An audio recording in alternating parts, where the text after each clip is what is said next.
Hi guys, welcome to my channel. This is my first video, so please like it, share it and subscribe the channel. And this video is going to be about all the troops of the Clash of Clans, and here you can see all the troops are max level. So let's start. And here the first troop is the Barbarian.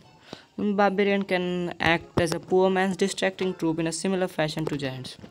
While they have far less health individually, a group of 5 barbarians has approximately 75% of the health as a similar level giant, while doing nearly 4 times the damage. But just note that this strategy is far less effective than splash damage defenses in the area, as they will damage all barbarians at once and destroy them relatively quickly. They are good to take out lone buildings like builders' huts placed away to prevent destruction. Let's move to the next troop, and it is the Archer. Archer is an excellent troop to have in the clan castle because she can target both air and ground units. Like all low health troops, she is vulnerable to lightning spells and poison spells. If your enemy successfully lures them out to of your clan castle, then the person can wipe out all of your archers with a single lightning spell or poison spell. You can make it more difficult to lure them out by locating your clan castle deep in interior of your base. Okay, now the giant. Giants are reasonably good defensive clan castle troops, as their high health means that multiple offensive units will have to be dispatched to deal with them. They will also take a relatively long time to kill, delaying the enemy attack. However, the problem using giants as clan castle troops is that when they come out to defend, they take up 5 spaces. This means that if the enemy has enough troops to hit a giant, it will be more efficient to use 5 barbarians, as the enemy troops will have to reload. As such, it will have 5 times as long. And next is the Goblin. Goblins are great for stealing resources. Use wall breakers to clear route to storages and mines or collectors. Then use barbarians, giants, or any other high health unit to distract mortars and wizard towers, while the goblins deplete the resources. Or you can simply destroy the splash damage defense first. An alternative to wall breakers is jump spell, which helps guide goblins all over the walls and directly into the riches inside. However, this much is more expensive. Okay, the next troop is the wall breaker. Wall breaker will look for the nearest building that is trapped by walls and target any wall that is trapping them. Wall breakers cost a fairly high amount of elixir, and due to their low health, spamming wall breakers will result in many losses. To combat this, 1 or 2 giants may be placed first to distract the nearby defensive structures. Wall breakers can then be used to target walls without being upon. Let's move to the balloon. Due to balloon's slow movement speed and melee range on air defense and equivalent level can wipe out a single balloon in 2 hits. It is recommended to deploy balloons in swarms, but be careful of air bombs too. Really, high level balloons are relatively decent as a defensive unit. Its powerful bombs can destroy groups of grounded troops, usually a single hit, make them very dangerous. If a player is attacking only with troops that can target air units, the balloon is perfect for defending in those cases, as it cannot be destroyed except the lightning spell or poison spell. It is especially effective against hordes of barbarians, goblins and valkyrie, as it does splash damage, but its slow movement speed makes that most troops can easily outrun it. Next is the wizard, and just keep in mind that wizards are one of my favorite troops. I really like them. Wizards pose a bit of a threat in clan castle. Their range allows them to attack from afar, and their speed makes it harder for them to be lured away. Their splash damage lets take out weaker troops like troops like archers and barbarians at low levels. Also, they can At a proper level, deal huge damage to golems and completely wipe out hog and giant horrors. Poison spells, if you have one, can be used to stop him from doing significant damage. Be careful when attacking defensive wizards. Since they do splash damage, it is difficult to use spread out ranged troops such as archers or your own wizards to defeat them. Low level heroes may not be able to defeat the wizards in one hit, particularly if the wizards are high level, and the wizards may do significant damage or even defeat the heroes quickly. Next is the healer. Healers can allow giants and other defensive troops to withstand massive amounts of damage, even doubling that of their normal health. Support durable troops like giant or P.E.K.K.A.s with healers. You are able to heal a healer with a heal spell. And just keep in mind that never use a healer with a air attack, because healer is the unit which only heals the ground units, not those in the air.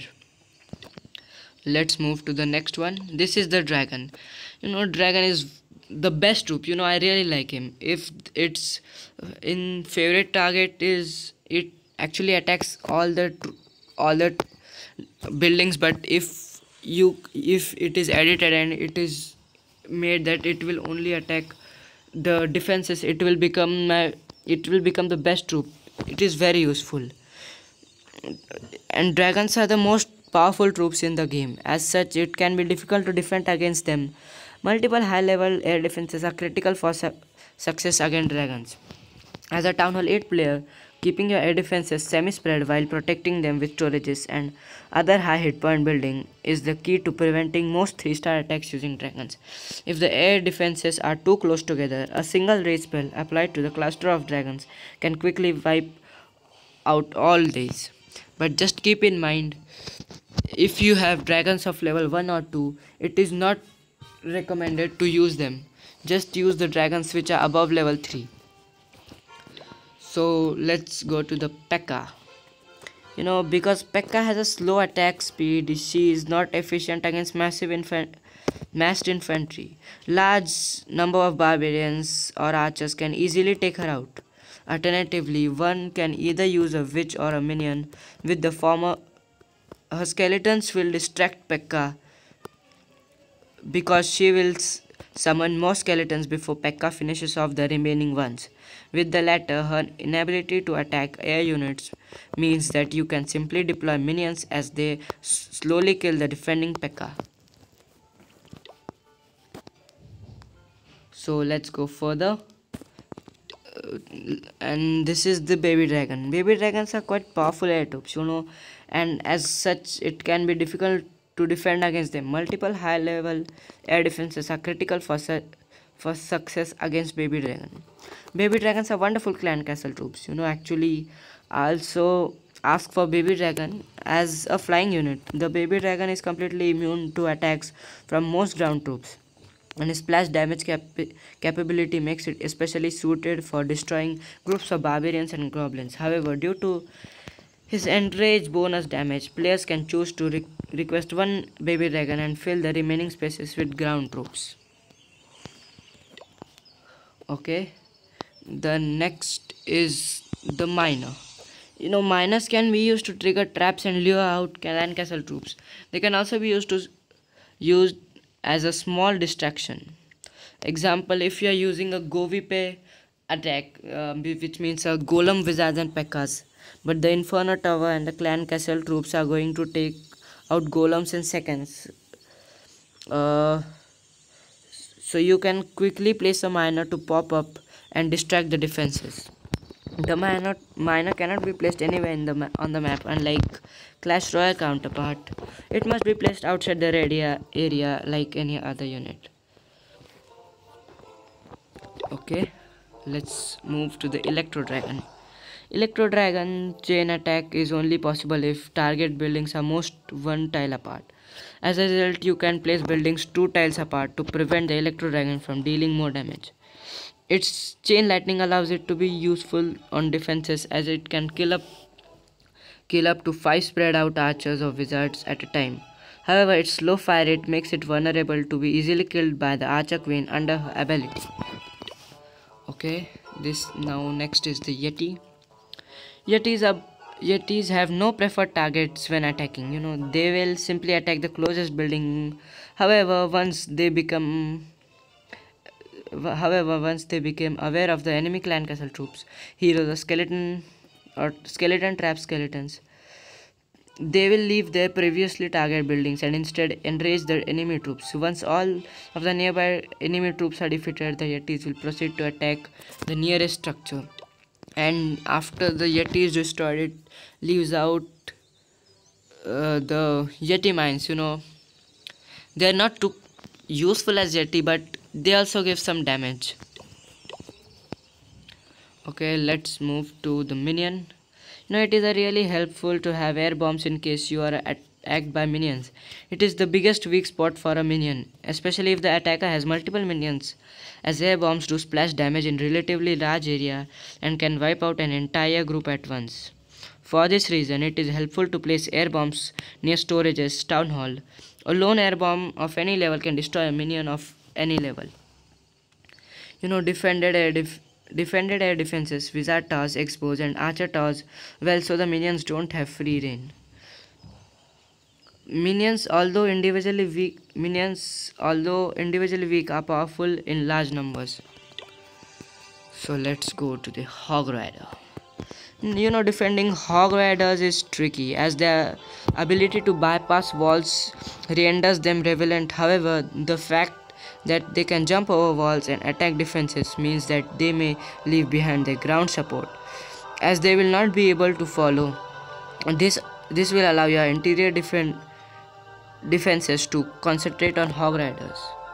Another way to defend against Hog Rider is to exploit the fact that they will attack the closest defensive building. You can arrange your base in such a way so that they have high powered defenses on the inside and low powered defenses on the outside, with a layer of resources in between. Okay, so let's go to the Valkyrie. The Valkyries are extremely powerful troops and can be a problem to deal with. They do a lot of damage and have quite a bit of health. Since her damage has a splash component, she can damage multiple buildings at once. Thus, it is not advisable to group buildings together. One exception is putting an army camp and another building together, as the army camp hitbox is different from other buildings, as it does not extend out the outside of the building but can be damaged at the center. Okay, let's move to the Golem. Golems, golems are similar to giants and lava hounds and are very high health units that can be used to soak up all the damage. Make sure that the golem is in the middle or in the range of most of your defenses, as the golem can distract attacking troops very efficiently for a considerable amount of time. Even when over helmeted, the golem does a surprising amount of splash damage, enough to kill a low health unit, as well as even Hog Riders. Any remaining attackers will then have to deal with the two Golemites as well. Golemites, they actually don't give a lot of damage, but they also have a lot of health, which help the other troops destroy the buildings. You cannot train or place down Golemites, as they are only appeared when a golem dies. Unlike the Golemites are affected by spring traps, so keep in mind, just check out for the spring traps. Okay, let's move to the Witch. When trying to defend against witches, the giant bomb can severely damage the witches and kill off any nearby skeletons in its radius. When using witches as a part of your clan castle complement, place the clan castle behind walls to protect her from being drawn out and killed easily. The skeleton traps are good for distracting P.E.K.K.A.s, so is a witch. A protected witch has the ability to destroy a P.E.K.K.A. with ease. Because the skeletons are deployed and the P.E.K.K.A. is busy attacking the skeletons. Let's move to the Lava Hound. Spreading your air defenses is a very good idea. This forces attackers to keep all air troops near the Lava Hound for protection, making air bombs and wizard towers more efficient. Also have seeking air mines and air bombs close to air defenses so that it will be more likely to be triggered by lava hounds. Their weaknesses include seeking air mines, which do not significantly damage against air troops. Be sure to use at least one single targeting Inferno Tower, which will destroy a lava hound with ease. Lava hounds are good choice as clan castle troops for level 5 clans or higher. And lava pups, a group of lava pups can be wiped out by a single air bomb. So try to trigger it with lava hound to make lava pups live longer. Like all hell troops, they are vulnerable to wizard towers, so distract them with more durable units. And as the lava hound breaks out, the lava pups do not have favorite target as defenses, but they attack the nearby units. Okay, the next is the bowler. The eagle artillery can deal great damage to multiple bowlers at once. Two shots from a volley will wipe out a whole group of bowlers. Try to spread out your defenses so that the bowlers cannot hit them at once. Isolate a town hall from other buildings so that bowlers cannot hit as a part of bowler's second bounce. So be aware of bowlers as well. And let's move to the ice golem. A good strategy is to release ice golems and wait until a splash damage defenses like mortars and wizard towers fire on them, and then release units like archers and barbarians. Since the ice golems do not do small amount of damage themselves, it's important that they are backed up by high damage dealing troops like wizards or witches, or even you can use the archers of high level. The ice golem can counter a single target Inferno Tower. When the ice golem dies, it will freeze it, allowing other troops to take the Inferno Tower out. But just okay, so thank you guys for watching this video. Please like it, share it, and subscribe my channel, and comment on this video.